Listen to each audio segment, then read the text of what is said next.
আসসালামু আলাইকুম এসএসসি সাব্বির পেশার শিক্ষার্থীরা কেমন আছো তোমরা সবাই? আশা করি তোমরা সবাই অনেক বেশি ভালো আছো। আমাদের চ্যানেলের নতুন একটি ক্লাসের ভিডিওতে তোমাদের সবাইকে স্বাগত জানাচ্ছি।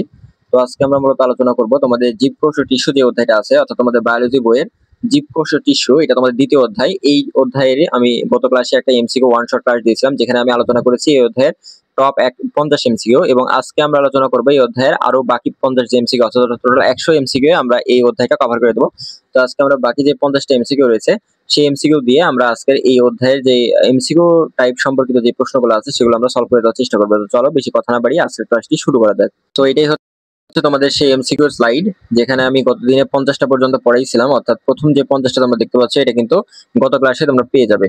তো আজকে আমরা পরবর্তী যে 50 মানে 51 নাম্বার থেকে কিন্তু আমরা আজকে স্টার্ট করব, এবং দেখা যাক কতদূর পর্যন্ত আমরা যেতে পারি। সো যদি আজকে পুরোটা কমপ্লিট করতে না পারি তাহলে আমরা আরো একটা ক্লাস এই অধ্যায়ের উপর এমসিকিউ বেজে তোমরা পাবে।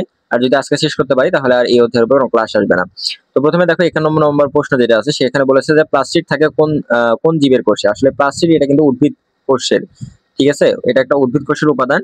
প্লাস্টিড কিন্তু প্রাণী কোষে অবস্থান করে না। সুতরাং তোমরা অনেকে বলতে পারো যে প্লাস্টিড প্রাণী কোষে কেন থাকে না, কারণ প্লাস্টিড হচ্ছে এমন একটা উপাদান যার মাধ্যমে উদ্ভিদ নিজের খাদ্য নিজে তৈরি করতে পারে। এখন প্রাণীরা তো নিজের খাদ্য নিজে তৈরি করতে পারে না, এটাই হচ্ছে তার কারণ প্রাণী কোষে প্লাস্টিড অবস্থান করে না বলে এরা নিজেদের খাদ্য তৈরি করতে পারে না, অন্যদের উপর নির্ভরশীল খাদ্যের জন্য। কিন্তু উদ্ভিদে প্লাস্টিড থাকে বলে উদ্ভিদেরা কিন্তু নিজেরা নিজেদের খাদ্য তৈরি করতে পারে। তোমরা এখানে দেখো অপশনে উদ্ভিদ কোষ আছে। এখানে যদি আমরা একটু যাই 51 নম্বর অপশনে, তাহলে দেখো এখানে 4টা অপশন দেওয়া হয়েছে। এখন বলো এই 4টা অপশনের মধ্যে উদ্ভিদ কোষ কোনটা। এখানে যদি আমরা একটু কথা বলি, অ্যামিবা এটা কিন্তু প্রাণী কোষ, সো এটা কিন্তু অ্যান্সার হবে না। তারপরে যদি আমরা ছত্রাক বলি, এটাও কিন্তু প্রাণী কোষের মধ্যেই পড়ে, সো এটাও অ্যান্সার হবে না। ব্যাকটেরিয়াও কিন্তু উদ্ভিদ এবং প্রাণী কোষ দুইটারই মিশ্রিত একটা, কিন্তু হচ্ছে তারপরে এটার কিছু কিছু প্রাণীয় বৈশিষ্ট্য রয়েছে বলে এটাও হবে না। সো একদম যেই সলিড যেটা হচ্ছে উদ্ভিদ আছে বা উদ্ভিদ কোষ আছে সেটাকে আমরা এখানে সিলেক্ট করব। তো শৈবাল হচ্ছে এখানে অ্যান্সার, কারণ শৈবালই হচ্ছে এই 4টার মধ্যে একমাত্র পারফেক্ট একটা উদ্ভিদ কোষ। সো এখানে যে প্লাস্টিড থাকে হচ্ছে শৈবালে। তারপর দেখো 52 নম্বর প্রশ্ন আছে যে স্টোমা জীবকোষের কোন অঙ্গনের অংশ, ঠিক আছে। স্টোমা জীবকোষের কোন অঙ্গনের অংশ, এটা হলো প্লাস্টিডের অংশ। স্টোমা এটা তোমরা প্লাস্টিড যখন পড়বে বা প্লাস্টিডের চিত্র দেখবে, এটা যদি একটা প্লাস্টিড হয় তাহলে প্লাস্টিডের মধ্যে অনেকগুলো অসংখ্য ক্ষুদ্র ক্ষুদ্র এরকম অংশ রয়েছে, এবং এগুলোকে এক একটা কিন্তু স্টোমা বলে, ঠিক আছে। এগুলা স্টোমা ল্যামেলি বলা হয়, এবং এগুলো পরস্পর কিন্তু একে অপরের সাথে যুক্ত থাকে। এরকম অসংখ্য বিষয় নিয়ে কিন্তু একটা প্লাস্টিড গঠিত হয়। সেটা যখন তোমরা চিত্র দেখবে তখন কিন্তু চিত্রটা কিছুটা এরকম দেখাবে, তখনই তোমরা এটা বুঝতে পারবে যে আসলে স্টোমা কিন্তু ক্লোরোপ্লাস্ট বা প্লাস্টিডের একটা অংশ। উদ্ভিদে ফুলের পাপড়ি এবং ফলের রং সৃষ্টি করে কিন্তু ক্রোমোপ্লাস্ট। আমরা জানি যে প্লাস্টিডকে 3 ভাগে ভাগ করা হয়, একটা হলো ক্লোরোপ্লাস্ট, একটা ক্রোমোপ্লাস্ট এবং আরেকটা হলো লিউকোপ্লাস্ট। তো ক্রোমোপ্লাস্ট যেটা আছে এটা কিন্তু রঙিন বর্ণের প্লাস্টিড বা অনেক রকমের বর্ণযুক্ত প্লাস্টিড। এটা লাল, তারপর হচ্ছে নীল, সবুজ, মানে সবুজ না, লাল, নীল, হলুদ এই টাইপের রং দিয়ে সৃষ্টি করে। আর সবুজ রং সৃষ্টি করে হচ্ছে ক্লোরোপ্লাস্ট। তার মানে এখানে বলেছে যে ফুলের পাপড়ি, যেহেতু ফুল একটা কালারফুল অঙ্গাণু উদ্ভিদের, সো এটার পাপড়ি তৈরি করবে কিন্তু ক্রোমোপ্লাস্ট। তো এটা হচ্ছে এটার অ্যান্সার। এরপর দেখো কোষের প্রোটোপ্লাজমের কাঠামো গঠন করে কোষের কোন অঙ্গাণু। কোষের প্রোটোপ্লাজমের কাঠামো গঠন করে, ঠিক আছে। প্রোটোপ্লাজমের কাঠামো যদি বলে তাহলে এটা হবে এন্ডোপ্লাজমিক রেটিকুলাম, কারণ প্রোটোপ্লাজমের মধ্যে দেখবে তোমরা এন্ডোপ্লাজমিক রেটিকুলাম খুব সূক্ষ্মভাবে অবস্থান করে, এবং এটা কিন্তু প্রোটোপ্লাজমের একটা নির্দিষ্ট কাঠামো তৈরি করে। যেমন আমরা বলতে পারি যে আমাদের দেহের কাঠামো তৈরি করে কিন্তু কঙ্কাল তন্ত্র বা কঙ্কালের মাধ্যমে আমাদের দেহটা তৈরি হয়েছে। আমাদের দেহের কিন্তু অঙ্গাণুগুলো নরম বা নমনীয়, কিন্তু কঙ্কালের জন্য কিন্তু আমাদের দেহ মজবুত বা শক্ত হয়ে থাকে, বা আমরা নিজের পায়ে দাঁড়াতে পারি। সেই বিষয়টা কিন্তু প্রোটোপ্লাজমের ক্ষেত্রেও দেখা যায়। একটা কোষ কিন্তু অনেক নমনীয়, প্রোটোপ্লাজম যেটা আছে ওটা কিন্তু কোষের একটা নমনীয় অংশ। সো এটা কিন্তু এই এন্ডোপ্লাজমিক রেটিকুলাম যেটা আছে, এন্ডোপ্লাজমিক রেটিকুলামের কারণেই কিন্তু এটা মজবুত হয়ে থাকে, এবং এটা কিন্তু কোষ কিন্তু শক্ত একটা অবস্থান নেয়। তো এরপর দেখো প্রতিটি জীবের চারিত্রিক বৈশিষ্ট্য ধারণ করে কে। প্রতিটি জীবের চারিত্রিক বৈশিষ্ট্য ধারণ করে হচ্ছে জিন, ঠিক আছে। জিন কিন্তু প্রতিটি জীবের চারিত্রিক বৈশিষ্ট্য ধারণ করে। এরপর দেখো কোনটি আরএনএ ও প্রোটিন দ্বারা গঠিত। আরএনএ এবং প্রোটিন দ্বারা গঠিত কোনটি, একটু ভালো করে খেয়াল করো। আরএনএ এবং প্রোটিন দ্বারা গঠিত কিন্তু হচ্ছে নিউক্লিয়াস, ঠিক আছে। নিউক্লিয়াস হচ্ছে আরএনএ এবং প্রোটিন দ্বারা গঠিত। এরপর দেখো কোষের শক্তিঘর কোনটিকে বলা হয়। কোষের শক্তিঘর বলা হয় হলো মাইটোকন্ড্রিয়াকে। এটা আমরা এর আগে অনেকবার পড়ছি যে কোষের শক্তিঘর বা পাওয়ার হাউস বলা হয় মাইটোকন্ড্রিয়াকে। এরপর বলেছে জীবকোষের প্রাণকেন্দ্র, যদি বলে প্রাণকেন্দ্র কোনটি বা কেন্দ্রিকা কোনটি, এক কথায় কেন্দ্র অবস্থান থাকলেই জীবকোষের মধ্যে সেটাই হবে হচ্ছে নিউক্লিয়াস। বংশগতির বাহক কোনটি, একটু ভালো করে খেয়াল করো। বংশগতির বাহক কোনটি, বংশগতির বাহককে ক্রোমোজোমকে বলা হয়, কারণ ক্রোমোজোমের মধ্যে জিন অবস্থান করে, ডিএনএ অবস্থান করে, সেগুলো কিন্তু বংশগতির বাহক। সুতরাং এখানে ক্রোমোজোমটা হচ্ছে অ্যান্সার হবে। এরপর দেখো কোষের কোন অঙ্গনের মধ্যে বংশগতির বাহক থাকে। তো বংশগতির বাহক আমরা কি জানলাম, আমরা জানলাম হচ্ছে ক্রোমোজোম হচ্ছে বংশগতির বাহক। তাহলে বংশগতির বাহক যদি ক্রোমোজোম হয় তাহলে ক্রোমোজোমটা অবস্থান করে কোথায়, আসলে নিউক্লিয়াসে কিন্তু ক্রোমোজোম অবস্থান করে। তার মানে এই যে কোষের কোন অঙ্গনের মধ্যে বংশগতির বাহক বা ক্রোমোজোম থাকে, এটা অ্যান্সার কিন্তু হবে হচ্ছে নিউক্লিয়াস। এবার দেখো কোনটিকে প্রাককেন্দ্রিক কোষে থাকে। প্রাককেন্দ্রিক কোষে বলতে বোঝাইছে যে এটা ইউক্যারিওটা, ঠিক আছে। ইক্যারিওটা, সরি, প্রোক্যারিওটা। প্রাককেন্দ্রিক কোষ বলতে বোঝায় প্রোক্যারিওটা বা মানে আদি কোষ এক কথায়। প্রাককেন্দ্রিক বলতে এখানে বোঝাচ্ছে আদিকোষী, বা হচ্ছে প্রোক্যারিওটিক। সো এইটার অ্যান্সার কিন্তু হবে রাইবোজোম, কারণ আমরা বলেছি রাইবোজোম কিন্তু আদি কোষ এবং প্রকৃত কোষ দুইটাতে অবস্থান করে, সুতরাং রাইবোজোমই হচ্ছে অ্যান্সার। এবং এটা একমাত্র কোষীয় অঙ্গাণু রাইবোজোম যেটা উদ্ভিদ এবং প্রাণী উভয় কোষে অবস্থান করে। নিচের কোনগুলো প্রাণী কোষে থাকে কিন্তু উদ্ভিদ কোষে থাকে না? এখানে দুইটা উদাহরণ দেওয়া হয়েছে, একটা হলো গ্লাইকোজোম এবং আরেকটা হচ্ছে সেন্ট্রোজোম। এই দুইটা কিন্তু প্রাণী কোষে থাকে কিন্তু উদ্ভিদ কোষে এগুলো কিন্তু থাকে না, উদ্ভিদ কোষে এগুলো অবস্থিত না। সো এরপর দেখো, উদ্ভিদের মূলের প্লাস্টিড কোনটি? উদ্ভিদের মূল কি বর্ণহীন না বর্ণযুক্ত? উদ্ভিদের মূল কিন্তু বর্ণহীন, কারণ এদের মধ্যে কোনো কালারই থাকে না। তোমরা যে কোনো একটা উদ্ভিদের মূল দেখবে, বেশিরভাগ উদ্ভিদের মূলে কিন্তু সাদা রঙের হয়, অর্থাৎ যেটার কোনো বর্ণ থাকে না বা কালার থাকে না। সুতরাং বর্ণহীন প্লাস্টিড যেটা আছে সেটাই উদ্ভিদের মূলে অবস্থান করে, এবং সেটা হলো লিউকোপ্লাস্ট। লিউকোপ্লাস্ট হলো বর্ণহীন প্লাস্টিড, অর্থাৎ এটার কোনো কালার নেই, এই কারণে এটা উদ্ভিদের মূলে অবস্থান করে।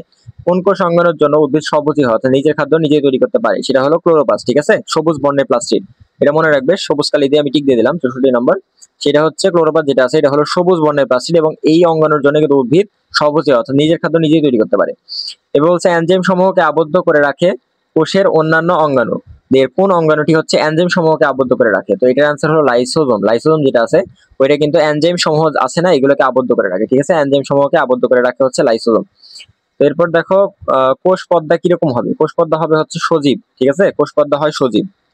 আবার নিচের কোনটি প্রাণী কোষে অনুপস্থিত কিন্তু উদ্ভিদ কোষে থাকে? প্রাণী কোষে থাকে না কিন্তু উদ্ভিদ কোষে থাকে, সেটা হলো কোষ প্রাচীর। কোষ প্রাচীর কিন্তু প্রাণী কোষে থাকে না কিন্তু উদ্ভিদ কোষে অবশ্যই অবস্থান করে। এরপর কোষ গহ্বর কিন্তু প্রাণী কোষে থাকে, কিন্তু প্রাণী কোষের যে কোষ গহ্বরটা আছে ওইটা কিন্তু আকারে অনেক ছোট, আর উদ্ভিদ কোষের যে কোষ গহ্বরটা আছে ওইটা আকারে অনেক বড়, এই কারণে এখানে প্রাণী কোষে বোঝানো হয়েছে।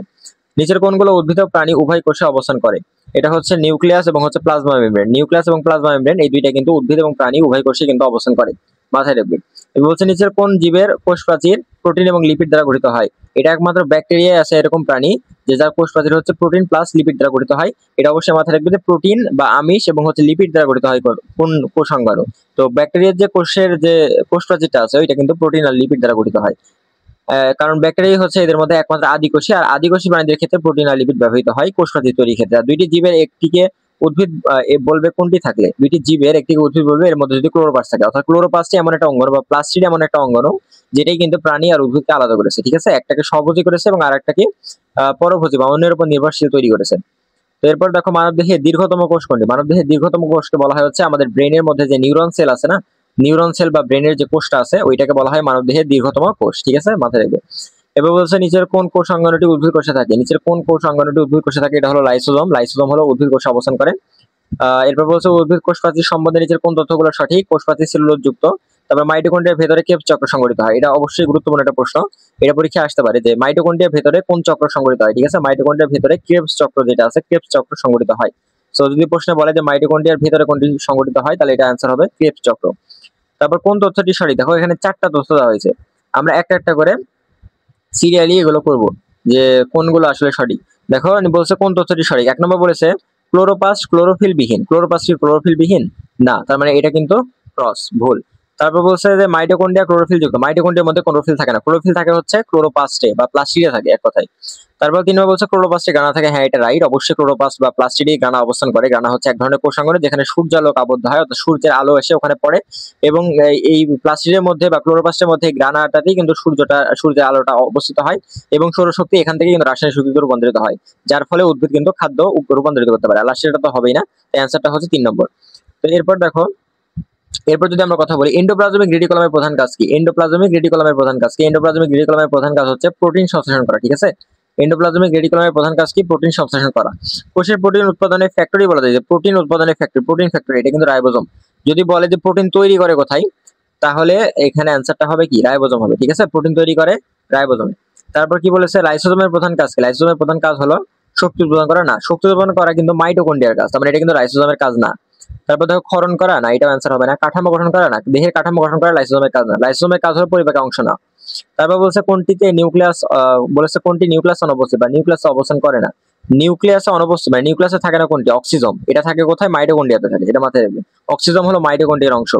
প্রাণী কোষ বিভাজনের সময় স্পিন্ডল ফাইবার বা স্পিন্ডল তন্তু গঠনে ভূমিকা রাখে কোনটি? এটা হলো সেন্ট্রোজোম, এটা হচ্ছে ভূমিকা রাখে। ঠিক আছে, সেন্ট্রোজোম এই প্রাণী কোষ গঠনের ক্ষেত্রে ভূমিকা রাখে। এরপর দেখো যে পার্শ্ববর্তী কোষগুলোর মধ্যে যোগাযোগ রক্ষিত হয় কিসের সাহায্যে? প্লাজমোডেজমাটা, প্লাজমোডেজমাটা এটার সংযোগ বা যোগাযোগ রক্ষিত হয় বা সংযোগ স্থাপন হয়। তবে বলছে প্রোটোপ্লাজম থেকে কেন্দ্রিকাটিকে সরিয়ে নিলে যা থাকে সেটাকে বলা হয় সাইটোপ্লাজম। মানে পুরো কোষের মধ্যে থকথকে জেলির মতো যে অঙ্গাণুটা আছে ওটা হলো প্রোটোপ্লাজম, আর প্রোটোপ্লাজম থেকে যদি কেন্দ্রিকা বা নিউক্লিয়াসটিকে সরিয়ে নিই তাহলে যেটা থাকবে সেটাকে বলা হয় সাইটোপ্লাজম। বিভিন্ন ধরনের ফ্লাজেলা সৃষ্টিতে অংশগ্রহণ করে কোনটি? বিভিন্ন ধরনের ফ্লাজেলা সৃষ্টি, এই যে ফ্লাজেলা সৃষ্টিতে অংশগ্রহণ করে হলো সেন্ট্রোজোম, এটা মাথায় রাখবে। সেন্ট্রোজোম কি করে? বিভিন্ন ধরনের ফ্লাজেলা সৃষ্টিতে অংশ নেয়। কোষপ্রাচীরে ধীরতা প্রদান করে কোনটি? কোষপ্রাচীরে ধীরতা প্রদান করে হচ্ছে লিগলিন।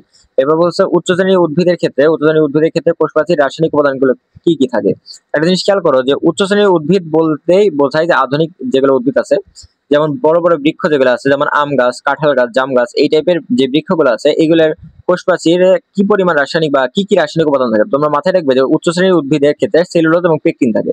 এক নম্বর হচ্ছে সেলুলোজ থাকে, দুই নম্বর হচ্ছে পেকটিন থাকে। এই দুইটা হলো উদ্ভিদের কোষপ্রাচীরে থাকে। উদ্ভিদ কোষের প্লাজমা লেমা কি দ্বারা গঠিত হয়? উদ্ভিদ কোষের প্লাজমা লেমা হচ্ছে লিপিড এবং প্রোটিন দ্বারা গঠিত হয়। সুতরাং এটা খুবই গুরুত্বপূর্ণ, এটা তোমরা মনে রাখবে। এরপর আমরা চলে আসি 87 নম্বর প্রশ্নে। ঠিক আছে, 87 নম্বর প্রশ্নে আমরা একটু চলে যাই। তো 87 নম্বর প্রশ্ন হচ্ছে এই যে এটা, কোষের কোন অংশ বৈষম্য ভেদ্যতা দেখা যায়? কি বলেছে? কোষের কোন অংশে বৈষম্য ভেদ্যতা ধর্ম দেখা যায়? তো এটা হবে কোষ ঝিল্লি, মানে কোষের এক ধরনের আবরণী। ঠিক আছে, আবরণী পর্দা, এটাকে বলা হয় কোষ ঝিল্লি। তো এখানে কিন্তু বৈষম্য ভেদ্যতা দেখা যায়। এবার বলছে একক পর্দা অনুপস্থিত, মানে উপস্থিত থাকে না এক কথায়। এটা কিন্তু রাইবোজোমে কোনো প্রকার একক পর্দা থাকে না, তাই এটাই হচ্ছে আমাদের অ্যান্সার হবে। ঠিক আছে, যেহেতু একক পর্দা থাকে না, সুতরাং এটাই হচ্ছে অ্যান্সার। এবার বলছে একটি মাত্র আবরণ দ্বারা কোন কোষ অঙ্গাণুটি আবৃত থাকে? একটা আবরণ দ্বারা আবৃত থাকে হচ্ছে লাইসোজোম। এটা দুইটা আবরণ থাকে না, এটার একটাই আবরণ থাকে। এছাড়া যেগুলো আছে যেমন রাইবোজোম, তারপর প্লাস্টিড, তারপর হচ্ছে গলজি বডি, এগুলো সবই কিন্তু দ্বিস্তরীয় আবরণ দ্বারা আবৃত থাকে, কিন্তু এই যে লাইসোজোমটা আছে এটা কিন্তু একটি মাত্র আবরণী দ্বারা আবৃত থাকে।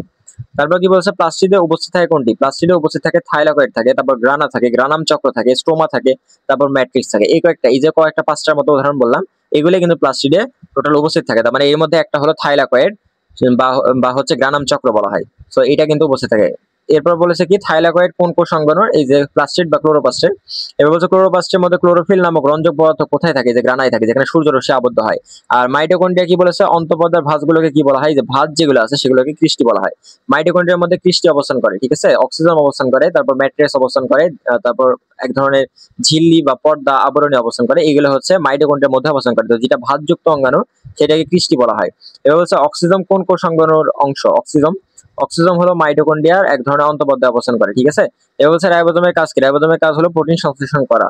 তারপর বলছে কোষের লাইসোজোম ফেটে গেলে কি ঘটবে? কোষের লাইসোজোম ফেটে গেলে কোষটি মারা যাবে, ঠিক আছে। কারণ কোষের লাইসোজোম যখন ফেটে যাবে তখন কোষ কিন্তু আর মানে জীবাণুর হাত থেকে রক্ষা পাবে না, কারণ লাইসোজোমের কাজ ছিল জীবকোষকে জীবাণুর হাত থেকে রক্ষা করা, কিন্তু লাইসোজোম যখন ফেটে যাবে তখন এই সিস্টেমটা কিন্তু মানে নষ্ট হয়ে যাবে, তখন কিন্তু কোষটি মারা যাবে। তো তারপর দেখা যাচ্ছে 97 নম্বর যেটা আছে, নিচের কোন কোষ অঙ্গাণুটিকে হননকারী কোষ বলা হয়? সো এটা হচ্ছে লাইসোজোমকে হননকারী কোষ বলা হয়, কেননা এটা জীবাণুকে ভক্ষণ করে। সো ভক্ষণকারী বা হননকারী। এবার বলছে কোষের নিউক্লিয়াসের আবরণীটি কিরকম হবে? এটা হলো দ্বিপর্দা এবং ছিদ্রযুক্ত। কোষের নিউক্লিয়াসের যে আবরণীটি আছে এটা হলো দ্বিপর্দা, মানে দুইটা পর্দা যুক্ত থাকবে এবং ছিদ্রযুক্ত থাকবে আবরণী। তারপর বলছে শোষণে অংশগ্রহণকারী অঙ্গাণু কোনটি? যে অঙ্গাণু শোষণে অংশগ্রহণ করে সেটাকে বলা হয় হচ্ছে মাইটোকন্ড্রিয়া। মাইটোকন্ড্রিয়া এমন একটা কোষ অঙ্গাণু যেটা শোষণে অংশগ্রহণ করে, ঠিক আছে। মাইটোকন্ড্রিয়া এমন একটা কোষ অঙ্গাণু যেটা শোষণে অংশগ্রহণ করে। তো এরপর যদি আমরা আরো একটা কথা বলতে চাই, 100 নম্বর প্রশ্নে আমরা চলে এসেছি, মোটামুটি 50 প্রশ্ন আমরা খুব দ্রুত সলভ করেছি। দেখো 100 নম্বর প্রশ্ন লাস্ট যেটা আছে সেটা হলো নিউক্লিয়াস। নিউক্লিয়াসটা আসলে কি? এটা আরএনএ এবং প্রোটিন দ্বারা গঠিত, এটা তো রাইট। এবার বলছে ক্রোমোজোমের সাথে লাগানো এক ধরনের গোলাকার বস্তু, এটাও কিন্তু সঠিক, কেননা এটা ক্রোমোজোমের সাথেই কিন্তু লাগানো থাকে। আর আমরা এর আগেও বলেছি যে নিউক্লিয়াসের মধ্যে ক্রোমোজোম অবস্থান করে, তো এটা রাইট হবে। 3 নম্বর বলছে নিউক্লিক অ্যাসিড মজুত করে প্রোটিন সংশ্লেষণ করে। নিউক্লিক অ্যাসিড মজুত করে প্রোটিন সংশ্লেষণ করে, সুতরাং তিনটাই কিন্তু এখান থেকে রাইট। তো এরপর দেখি 101 নম্বর, যে ডিএনএ এর কাজ কি? ডিএনএ এর কাজ শক্তি উৎপাদন করা। এটা তো অবশ্যই ডিএনএ শক্তি উৎপাদন করে না, ডিএনএ কিন্তু শক্তি উৎপাদন করে না, তাহলে 1 নম্বর হবে না, অ্যান্সার হবে 2 ও 3। জীবের বৈশিষ্ট্য বহন করা এবং হচ্ছে বংশ বৃদ্ধি করা, ঠিক আছে। জীবের বৈশিষ্ট্য বহন করা এবং হচ্ছে বংশ বৃদ্ধি করা, এটা কত নম্বর প্রশ্ন ছিল? 101 নম্বর প্রশ্ন ছিল। সো 1 ও 3 অ্যান্সার, ঠিক আছে। তো এটা হবে আসলে 2 ও 3। তারপর কি বলেছে? যে মাইটোকন্ড্রিয়াতে ক্রেবস চক্র ঘটে। মাইটোকন্ড্রিয়াতে কি ঘটে বলেছে? মাইটোকন্ড্রিয়াতে দেখো এটা বলেছে যে ক্রেবস চক্রে ঘটে, এটা তো রাইট, অবশ্যই ক্রেবস চক্রে, এবং শক্তি উৎপাদন হয়। মাইটোকন্ড্রিয়াতে কিন্তু কোষের শক্তি উৎপাদনের ঘর বলা হয় বা পাওয়ার হাউস বলা হয়। সো মাইটোকন্ড্রিয়াতে শক্তি উৎপাদন হয়, তাই অ্যান্সারটা হবে 1 ও 2, ঠিক আছে, 1 ও 2 অ্যান্সার। এবার 103 নম্বর দেখো, একটা সুন্দর গোলাকার চিত্র দেখানো হয়েছে। এই গোলাকার চিত্রটিকে বলা হয় হচ্ছে নিউক্লিয়াস অথবা কেন্দ্রিকা, ঠিক আছে। এই যে চিত্রটা দেখানো হয়েছে এটাই হচ্ছে নিউক্লিয়াস বা কেন্দ্রিকা, সুন্দর একটা চিত্র দেখানো হয়েছে।